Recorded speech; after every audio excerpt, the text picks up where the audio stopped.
বিশ্ব সংবাদে আপনাকে স্বাগত। শুরুতেই জানাবো হাতে পাওয়া সর্বশেষ আন্তর্জাতিক সংবাদের শিরোনাম, পরে বিস্তারিত জানাবো। এই মুহূর্তে হাতে পাওয়া সর্বশেষ গুরুত্বপূর্ণ আন্তর্জাতিক সংবাদ। ইরান ইসরায়েল ফিলিস্তিনি ত্রিমুখী যুদ্ধ চলছে। ইসরায়েলে পুলিশ জনগণ সংঘর্ষ, ভয়ঙ্কর বিপদে নেতানিয়াহু।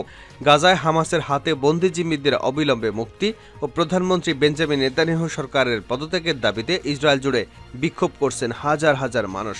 এ সময় ইসরায়েলের প্রতিরক্ষা মন্ত্রণালয় প্রধান কার্যালয়ের সামনে এবং অন্যান্য কয়েকটি শহরে পুলিশের সঙ্গে সরকার বিরোধীদের সংঘর্ষ হয়েছে। এবারে জানাবো যুদ্ধবিরতি না হওয়ার বিষয়ে জো বাইডেনকে দায়ী করল হামাস। এদিকে যুক্তরাষ্ট্রের সঙ্গে বৈরিতা কি আছে ইসরায়েলের ভাগ্যে, জানিয়ে দেব। শুক্রের কিডনি প্রতিস্থাপন করা সেই ব্যক্তির মৃত্যু হয়েছে।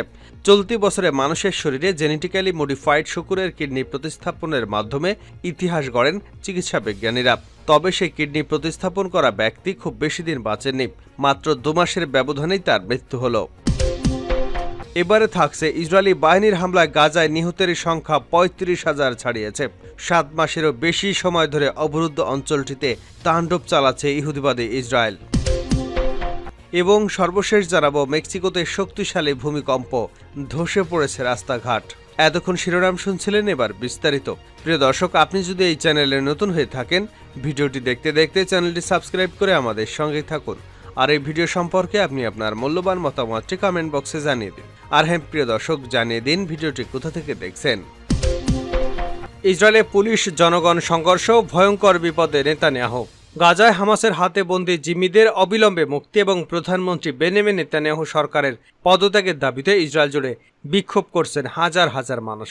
এ সময় ইসরায়েলের প্রতিরক্ষা মন্ত্রণালয়ের প্রধান কার্যালয়ের সামনে এবং অন্যান্য কয়েকটি শহরে পুলিশের সঙ্গে সরকার বিরোধী বিক্ষোভকারীদের সংঘর্ষ হয়েছে।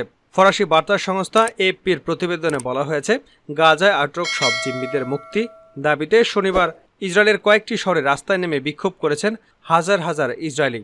তবে নেতানিয়াহুর পদত্যাগ এবং আগাম নির্বাচনের দাবিও জানিয়েছেন তারা। তেল আবিব ছাড়াও সিজারিয়া, রেহবোত এবং হাইফা সহ অন্যান্য শহরে এসব সরকার বিরোধী বিক্ষোভে অংশ নিয়েছে গাজায় জিম্মিদের পরিবার। ইসরায়েলের মেমোরিয়াল ডে পালনের প্রস্তুতি নেওয়ার সময় এই বিক্ষোভ করে তারা। এ সময় বিক্ষোভকারীদের হাতে ইসরায়েলি পতাকা এবং গাজায় আটক জিম্মিদের ছবি সংবলিত ব্যানার দেখা যায়। বিক্ষোভকারীরা জিম্মিদের জীবিত ফেরত আনতে ইসরায়েলের সরকারের প্রতি আহ্বান জানিয়েছেন।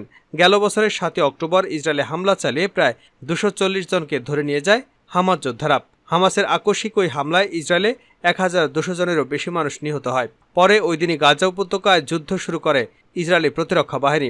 গাজায় ইসরায়েলি বাহিনীর 7 মাসের বেশি সময় ধরে চলা হামলায় এখন পর্যন্ত 35,000 ফিলিস্তিনির প্রাণহানি হয়েছে এবং আহত হয়েছে প্রায় লাখখানেক মানুষ। যুদ্ধবিরতি না হওয়ার বিষয়ে বাইডেনকে দায়ী করল হামাস। হামাস তাদের হাতে থাকা জিম্মিদের মুক্তি দিলে আগামীকালই যুদ্ধবিরতি কার্যকর করা সম্ভব। মার্কিন প্রেসিডেন্ট জো বাইডেনের করা এই মন্তব্যের সমালোচনা করে ফিলিস্তিনের স্বাধীনতাকামী সংগঠন হামাস বলেছে, এই মন্তব্য যুদ্ধবিরতির আলোচনার অগ্রগতি পিছিয়ে দিয়েছে। রোববার এক বিবৃতিতে হামাস এসব কথা বলেছে। খবর এএফপির। এতে বলা হয়েছে, আমরা মার্কিন প্রেসিডেন্টের এই অবস্থানের নিন্দা জানাই। আমরা তার এই বক্তব্যকে যুদ্ধবিরতির সাম্প্রতিক কয়েক ধাপের আলোচনার অগ্রগতির জন্য একটি ধাক্কা বলে মনে করছি। যুক্তরাষ্ট্রের প্রেসিডেন্ট জো বাইডেন বলেছেন, আগামীকালই যুদ্ধবিরতি করা সম্ভব। তবে এ লক্ষ্যে তিনি শর্তের বোঝা চাপিয়েছেন ফিলিস্তিনি স্বাধীনতাকামী গোষ্ঠী হামাসের উপরই। গত শনিবার যুক্তরাষ্ট্রের ওয়াশিংটন অঙ্গরাজ্যের সিয়াটলে এক তহবিল সংগ্রহের অনুষ্ঠানে তিনি বলেন, আমি যেমনটা বলেছি, এটি এখন হামাসের উপর নির্ভর করছে। তারা যদি যুদ্ধবিরতি বাস্তবায়ন করতে চায়, তারা যদি জিম্মিদের মুক্তি দিয়ে দেয়, আগামীকালই সেটি শেষ হতে পারে। এমনটা করলে আগামীকালই যুদ্ধবিরতি শুরু হয়ে যাবে। এর আগে বাইডেন নিশ্চিত করেছেন, তার দেশ রাফায় অভিযানের জন্য ইসরায়েলকে কোনো অস্ত্র দেবে না। মিশর, কাতার, যুক্তরাষ্ট্রের মধ্যস্থতায় যুদ্ধবিরতি এবং জিম্মি বিনিময় চুক্তির ব্যাপারে হামাস ও ইসরায়েলের মধ্যে চলমান আলোচনা দক্ষিণ গাজা রাফায় ইসরায়েলি সামরিক বাহিনীর অভিযানের মধ্যে স্থবির হয়ে পড়েছে বলে মনে করা হচ্ছে। হামাস বলছে, ইসরায়েলের প্রধানমন্ত্রী নেতানিয়াহু রাফায় হামলা চালিয়ে আলোচনার অগ্রগতিকে উল্টিয়ে দিতে জোর প্রচেষ্টা চালাচ্ছে। হামাসের অভিযোগ, ইসরায়েলি প্রধানমন্ত্রী নেতানিয়াহুই যুদ্ধবিরতির আলোচনার ক্ষেত্রে বাধা দিচ্ছে। নেতানিয়াহু গাজার দক্ষিণাঞ্চলীয় রাফায় হামলা চালানোর বিষয়টি আড়াল করতে আলোচনাকে ঢাল হিসেবে ব্যবহার করছে। এদিকে গাজায় হামাসের হাতে জিম্মি 5 জন মার্কিন নাগরিকের পরিবার গত শুক্রবার দেশটির জাতীয় নিরাপত্তা উপদেষ্টা জ্যাক সুলিভান ও মধ্যপ্রাচ্যের সমন্বয়কারী ব্রেট ম্যাকগার্কের সঙ্গে দেখা করেছেন। পরিবারগুলো এক বিবৃতি জানিয়েছে, যুদ্ধবিরতির প্রচেষ্টায় আবারও স্থবিরত হয় তারা হতাশ। বিশেষ করে জিম্মিদের নিয়ে প্রকাশ করা হামাসের সাম্প্রতিক ভিডিওতে জিম্মিদের চলন শক্তিহীন, পাতলা, ফ্যাকাশে এবং হতাশাগ্রস্ত দেখা যাওয়ায় তাদের এই হতাশা আরও বেড়েছে। যুক্তরাষ্ট্রের সঙ্গে বৈরিতা কি আছে ইসরায়েলের ভাগ্যে? এ সপ্তাহে বিশ্বের সবচেয়ে গুরুত্বপূর্ণ হিসেবে বিবেচনা করা কৌশলগত ইসরায়েলের সঙ্গে সম্পর্ককে ঝুঁকিতে ফেলেছে মার্কিন প্রেসিডেন্ট জো বাইডেন। সম্প্রতি মার্কিন সংবাদ মাধ্যম সিএনএনে এক সাক্ষাৎকারে বাইডেনের কাছে জানতে চাওয়া হয়েছিল, ইসরায়েল যদি তার পরিকল্পনা অনুযায়ী রাফায় আক্রমণ করে তাহলে কি হবে। জবাবে বাইডেন বলেন, আমি তাদের আর অস্ত্র সরবরাহ করব না। আমেরিকা ইসরায়েল মৈত্রীর ভিত্তিই ছিল অস্ত্রের চালান। গত 4 দশকে এই প্রথম এতে ফাটল দেখা যাচ্ছে। গাজায় বেসামরিক প্রাণহানি এবং মানবিক বিপর্যয় রুখতে নিজ দেশ এবং দেশের বাইরে ব্যাপক চাপে আছে বাইডেন প্রশাসন। শেষ পর্যন্ত তিনি ইসরায়েলে অস্ত্র সরবরাহের বিষয়ে সবচেয়ে কঠিন সিদ্ধান্তটি জানালেন। মধ্যপ্রাচ্যে ইসরায়েল আমেরিকার সবচেয়ে কাছের কৌশলগত মিত্র। 1980 সালে প্রেসিডেন্ট রোনাল্ড রিগেনের পর এ ধরনের পদক্ষেপ আর দেখা যায়নি। মার্কিন পররাষ্ট্র দপ্তরের সাবেক বিশেষজ্ঞ এবং মধ্যপ্রাচ্যের শান্তি প্রক্রিয়ার অভিজ্ঞ মধ্যস্থতাকারী অ্যারন ডেভিড মিলারের মতে, এই সংঘাতের শুরু থেকেই বাইডেনকে দ্বিধায় দেখা গেছে। তার একদিকে ইসরায়েলপন্থী রিপাবলিকান পার্টি, অন্যদিকে নিজ দল ডেমোক্রেটিক পার্টির মধ্যেও দেখা দিয়েছে বিভক্তি। এখন পর্যন্ত বাইডেন যেসব সিদ্ধান্ত নিয়েছেন তাতে এমন কিছু দেখা যায়নি যাতে আমেরিকা ইসরায়েল সম্পর্ক ক্ষতিগ্রস্ত হয়। কিন্তু ইসরায়েল রাফাতে স্থল অভিযান চালানোর সিদ্ধান্ত নেওয়ার পর বাইডেনের দৃষ্টিভঙ্গিতেও পরিবর্তন দেখা যায়। গত সোমবার ইসরায়েল জানায় তারা শহরটির পূর্বে হামাসকে লক্ষ্য করে কার্যক্রম চালাচ্ছে। স্থানীয়রা বিরামহীন বিস্ফোরণের শব্দ শোনার কথা জানিয়েছেন। একই সঙ্গে প্রায় অকার্যকর হাসপাতালগুলোতেও আহতদের সংখ্যা মাত্রা ছাড়িয়েছে। জাতিসংঘ বলেছে প্রায় 1 লাখ মানুষ ওই এলাকা থেকে পালিয়েছে এবং তারা খাবার, আশ্রয়, পানি ও স্যানিটেশনের ভয়াবহ সংকটে আছেন।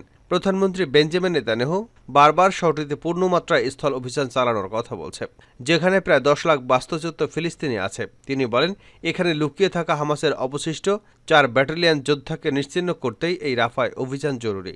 যুদ্ধবিরতির কোনো প্রস্তাব সফল হলেও অভিযান চালানো হবে বলে মত তার। ওয়াশিংটনে নেতানিয়াহুকে রাফাতে কোনো ধরনের সামরিক অভিযান পরিচালনা না করতে বারবার অনুরোধ জানিয়ে আসছে। অ্যারন ডেভিড মিলার বলেছে, প্রেসিডেন্ট বাইডেন আশঙ্কা করছেন রাফাতে অভিযান বন্ধ হলে যুদ্ধবদ্ধ বা জিম্মি উদ্ধারের আর কোনো উপায় থাকবে না। বাইডেন প্রশাসনে কাজ করা সাবেক কর্মকর্তা জানান, বাইডেন মিশরের সঙ্গে কোনো সংকট এড়িয়ে চলতে চান। একই সঙ্গে এই অভিযানের ফলে ডেমোক্রেটিক পার্টিতে ক্ষোভ ও বিভাজন আরও বাড়তে পারে। মিলার বলছেন, এ কারণে তিনি সংকেত পাঠিয়েছেন। গত বুধবার বাইডেনের সাক্ষাৎকারের প্রচারের পরে আমেরিকা ইসরায়েলের জন্য বরাদ্দ 2500 কোটি পাউন্ডের বোমার 2টি চালান স্থগিত করেছে। শুকরের কিডনি প্রতিস্থাপন করা সেই ব্যক্তির মৃত্যু হয়েছে। চলতি বছর মানুষের শরীরে জেনেটিক্যালি মডিফাইড শুকরের কিডনি প্রতিস্থাপনের মাধ্যমে ইতিহাস গড়েন চিকিৎসা বিজ্ঞানীরা। তবে কিডনি প্রতিস্থাপন করা সেই ব্যক্তি খুব বেশি দিন বাঁচেনি। মাত্র 2 মাসের ব্যবধানে তার মৃত্যু হয়েছে। রোববার বিবিসির এক প্রতিবেদনে এ তথ্য জানানো হয়। প্রতিবেদনে বলা হয়েছে, গত মার্চে যুক্তরাষ্ট্রের বোস্টনে রিক স্লেইমানের নামের ওই ব্যক্তির শরীরে শুকরের কিডনি প্রতিস্থাপন করা হয়েছিল। এর জন্য 4 ঘন্টার দীর্ঘ অস্ত্রোপচার করেন চিকিৎসকরা। শনিবার ওই ব্যক্তির মৃত্যু হয়েছে। প্রতিস্থাপনের পর চিকিৎসকরা অঙ্গটি 2 বছর স্থায়ী হবে বলে আশা প্রকাশ করেছিলেন।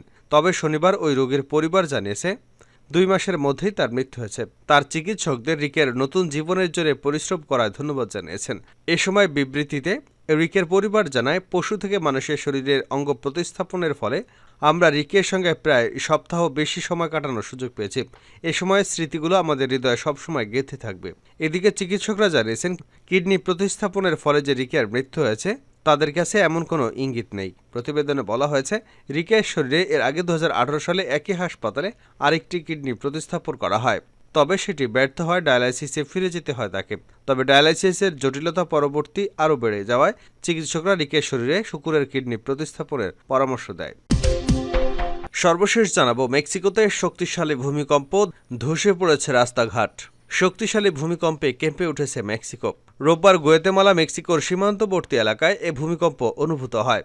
বার্তা সংস্থা রয়টার্সের এক প্রতিবেদনে এ তথ্য জানানো হয়েছে। মার্কিন ভূতাত্ত্বিক জরিপ সংস্থা জানিয়েছে, রোববার সকালে সিয়াপাস উপকূলের কাছাকাছি এলাকায় ভূমিকম্প হয়েছে। এই ভূমিকম্পের মাত্রা ছিল 6.4। সংস্থাটি জানিয়েছে ভূমিকম্পের উৎপত্তিস্থল ছিল ভূপৃষ্ঠ থেকে 75 কিলোমিটার গভীরে। মেক্সিকোর জাতীয় নাগরিক সুরক্ষা সংস্থা সামাজিক যোগাযোগ মাধ্যমে জানিয়েছে তারা পরিস্থিতি পর্যবেক্ষণ করছে, তবে তাৎক্ষণিক ক্ষয়ক্ষতির কোনো খবর পাওয়া যায়নি। এদিকে গুয়াতেমালার দুর্যোগ সংস্থা জানিয়েছে ভূমিকম্পের ফলে একাধিক স্থানে অবকাঠামোর ক্ষতি হয়েছে। সংস্থাটি জানিয়েছে মেক্সিকোর সীমান্তবর্তী কোয়েটজালতেনাঙ্গা এবং সান মার্কোসে অবকাঠামো ক্ষতিগ্রস্ত হয়েছে। এছাড়া সড়কসহ ভূমিধসেরও খবর পাওয়া গেছে। মার্কিন সুনামি সতর্ক কেন্দ্র এবং মেক্সিকো নৌবাহিনী জানিয়েছে ভূমিকম্পের ফলে সুনামির কোনো আশঙ্কা নেই। 1976 সালে গুয়াতেমালায় 7.5 মাত্রার একটি ভূমিকম্প আঘাত হানে। এতে দেশটিতে প্রায় 23,000 মানুষের মৃত্যু হয়। স্মরণকালের অন্যতম ভয়াবহ ভূমিকম্প ছিল এটি।